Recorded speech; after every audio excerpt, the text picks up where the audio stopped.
1월 27일 수요일 새벽 말씀입니다.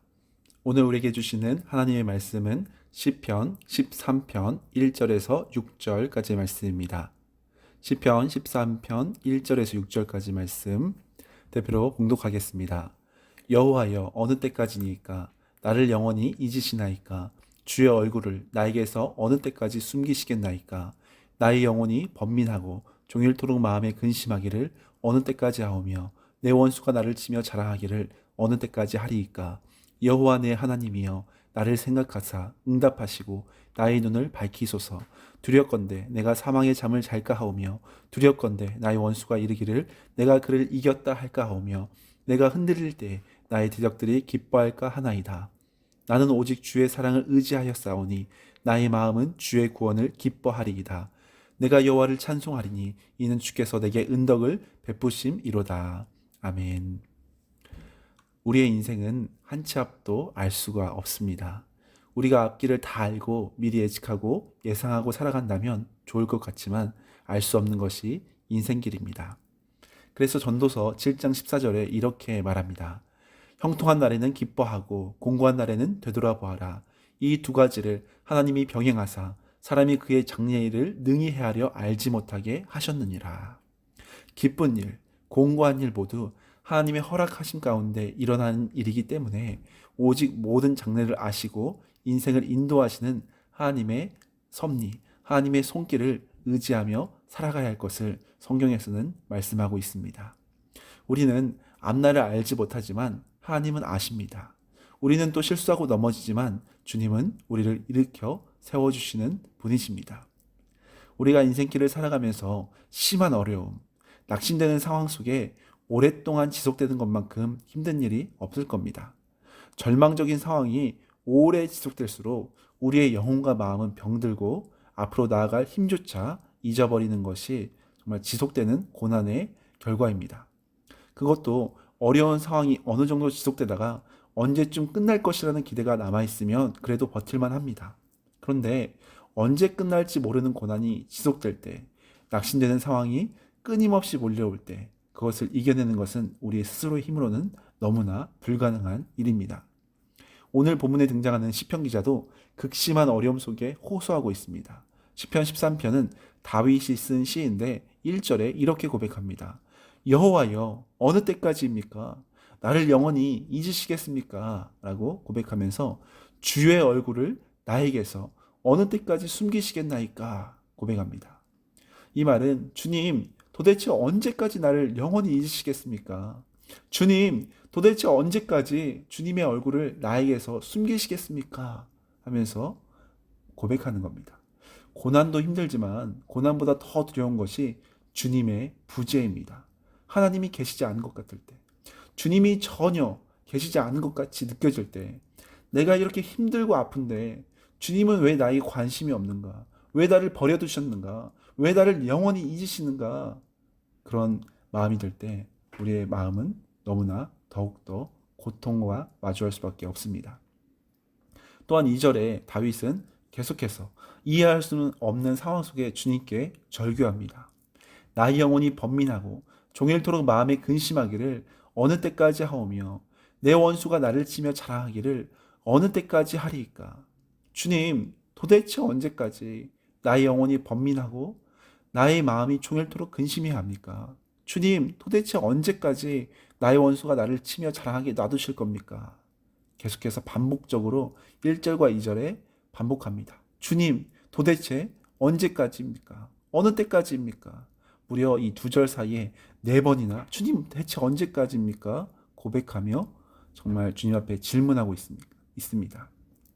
이런 고난의 깊은 밤을 보내고 있는 영혼이 다윗 때뿐만 아니라 지금 우리 가운데서도 수시로 찾아볼 수 있는 모습이지 않겠습니까? 대체 나에게 왜 이런 일들이 생기는지, 아니 주님, 도대체 이 낙심되는 상황들은 언제 끝나는지, 하나님을 믿는 백성에게 왜 이런 절망의 상황이 끊임없이 찾아와야 하는지 주님 앞에 이해되지 않는 질문들을 우리는 끊임없이 하면서 걸어가는 인생길을 걸어가고 있습니다. 그렇지만 우리 하나님의 백성에게 소망이 있는 것은 우리가 의지할 분이 계시다는 사실입니다. 3절에 보니까 이렇게 나옵니다. 여호와 내 하나님이여 나를 생각하사 응답하시고 나의 눈을 밝히소서. 두렵건대 내가 사망의 잠을 잘까 하오며 두렵건대 나의 원수가 이르기를 내가 그를 이겼다 할까 하오며 내가 흔들릴 때 나의 대적들이 기뻐할까 하나이다. 다윗은 3절과 4절에 하나님이여 나를 생각하소서, 하나님이여 나에게 응답하소서, 하나님이여 나의 영혼의 눈을 밝히소서 하면서 간절히 기도합니다. 절망을 소망으로 바꿀 수 있는 것은 기도의 힘밖에 없다고 믿습니다. 기도밖에 없습니다. 우리 안에 절망을 묵상하면 묵상할수록 우리는 어떻게 됩니까? 더 깊은 절망 가운데 좌절하며 쓰러집니다. 그러나 우리에게 소망을 주시는 분, 우리를 다시 살리시는 분, 우리를 십자가의 능력으로 회복하시는 분, 주님께 기도할 수 있는 것이 성도의 특권이고 믿음의 승리의 비결인 줄로 믿습니다. 주님, 이 깊은 어둠 속에 제가 사망의 잠을 잘까 두렵습니다. 주님, 나의 원수가 이겼다고 자랑할까 두렵습니다. 내가 흔들리고 넘어질 때 주님, 그 상황 속에서도 주님, 나를 인도하여 주시옵소서. 이렇게 간절히 기도한 영혼에게 주님께서 새로운 소망으로 이끌어 주실 것입니다. 다윗은 수많은 고난을 통과하면서 특별히 오늘 시편 13편을 지으면서 그가 십수년간 사울을 피해 도망다니며 죽음의 위협 가운데 기록했을 것으로 보여집니다. 그 오랜 고난 속에 절대 끝나지 않을 것 같은 고난 속에 그는 영적인 질서를 분명히 정립하고 깨닫고 있었습니다. 그것은 바로 비록 오늘 본문처럼 절망적인 상황이 찾아올지라도 너무나도 초라하고 비참한 현실 가운데 놓일지라도 주님 앞에 고뇌하며 울부짖음으로 이 시편의 고백을 시작하고 있지만 현실을 뛰어넘는 하나님의 은혜를 간절히 기도로 간구하고 있는 다윗의 모습입니다. 이 다윗의 기도는 눈물의 제목이 기도로 승화되어서 하나님의 손에 붙들리는 그 순간 소망의 재료로 아름답게 사용되어지고 있는 모습입니다. 그 간절한 기도의 고백을 하고 다윗은 5절에 이렇게 선포합니다. 나는 오직 주의 사랑을 의지하여 싸우니 나의 마음은 주의 구원을 기뻐하리이다. 내가 여호와를 찬송하리니 이는 주께서 내게 은덕을 베푸심이로다. 분명히 1절에서는 주님 대체 언제까지입니까? 영원히 저를 버리실 겁니까? 하면서 절규 속에 고백했는데 주님께 기도로 맡기고 나서 그는 언제 그랬냐는 듯이 담대하게 선포합니다. 나는 오직 주의 사랑을 의지하였습니다. 나의 마음은 주의 구원을 기뻐하겠습니다. 나는 하나님만 찬송하겠습니다. 주님께서 내게 은혜를 베푸실 것이기 때문입니다. 아직 완성되어지지는 않았지만 이미 주님께서 이루신 승리를 선포하고 있습니다. 이것이 성도의 기쁨이요 특권입니다. 나는 여전히 낙심의 자리에 있고 여전히 절망의 상황에 놓여 있을지라도 주님 도와주십시오. 주님 나를 긍휼히 여기시고 생각하여 주십시오. 라고 기도하고 주님께서 베푸실 승리를 미리 찬양하는 것, 성도에게 주시는 크신 은혜입니다. 사랑하는 여러분, 우리는 수시로 낙심된 순간이 찾아올 수가 있습니다. 여전히 절망의 상황에 버려진 것 같은 현실에 처할 수도 있습니다. 도저히 끝날 것 같지 않은 이 상황 속에 주님 언제까지 제가 참아야 합니까? 언제까지 제가 기다려야 합니까? 우리가 끊임없이 질문하며 절규할 수도 있습니다. 그러나 그럴 때마다 오늘 다윗이 5절에 고백했던 것처럼 나는 주의 사랑을 의지하였습니다. 이 말씀을 기억해야 할 줄로 믿습니다. 주의 사랑을 의지했던 다윗. 여기서 주의 사랑할 때 이 사랑은 헤세드라는 단어입니다. 절대 변하지 않는 하나님의 사랑, 절대 변치 않는 주님의 은혜를 의미합니다.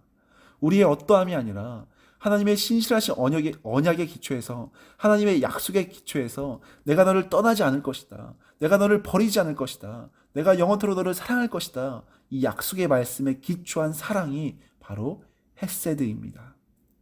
다윗은 어려움 속에서도 분명한 비결을 믿고 의지했습니다. 절대 끝나지 않을 것 같은 절망적인 상황에서도 하나님은 여전히 신실하신 사랑으로 나를 사랑하신다. 변치 않으시는 약속의 은혜로 나를 붙잡고 계시다는 사실을 믿었습니다. 그리고 항상 나를 사랑하시고 나에게 은혜를 베푸시고 나를 돌보시는 주님만 의지했습니다. 오늘도 우리가 살아갈 때 붙잡아야 할 것이 무엇이겠습니까? 바로 이 헤세드의 사랑, 변치 않으시는 약속의 말씀에 의지한 하나님의 사랑, 은혜인 줄로 믿습니다. 이 헤세드의 사랑을 기억하면서 나를 향하신 주님의 십자가의 은혜, 십자가의 사랑을 기억하면서 오늘도 담대히 승리를 노래하고 승리를 선포하는 믿음의 복된 성도님들 되시기를 예수님의 이름으로 축복합니다. 같이 기도하겠습니다. 사랑의 하나님, 오늘도 새 날을 주시고 우리에게 오늘도 살아갈 새 힘과 은혜를 주시니 감사합니다. 우리의 현실은 너무나 힘겨운 인생길이 펼쳐질 때도 많고 우리의 힘으로 감당할 수 없는 눈물의 시간들이 찾아올 때도 있습니다. 때로는 언제 끝날지도 모르는, 대체 이 상황이 끝나지 않는지 너무나 복잡하고 너무나 절규하고 너무나 답답한 현실이 우리를 마주할 때도 있습니다. 그러나 그 상황 속에서도 그 현실보다도 그 모든 절망을 뛰어넘는 하나님의 신실하신 사랑, 헤세드의 사랑, 신실하신 은혜를 붙잡고 승리하며 찬양하는 우리 귀한 성도님들 될 수 있도록 주관하여 주시옵소서. 아무리 절망되는 상황이 올지라도 그 가운데 우리의 기도를 들으신 주님 앞에 눈물로 기도하며 승리를 찬양하는 아름다운 믿음의 삶이 될 수 있도록 주관하여 주시옵소서. 그래서 우리가 생각하는 것보다, 우리가 기대하는 것보다 더욱 놀랍고 크신 은혜와 사랑으로 우리를 강권적으로 붙드시고 우리를 승리로 인도하시는 주님의 손길만 붙잡고 의지하며 나아갈 수 있도록 주님 우리 인생길 가운데 함께하여 주시옵소서. 감사드리며 오늘도 우리가 감당해야 할 모든 상황마다 주님께서 붙잡으시고 인도하시고 최선의 은혜로 역사해 주실 것을 믿사오며 예수 그리스도의 이름으로 온전히 기도드립니다. 아멘.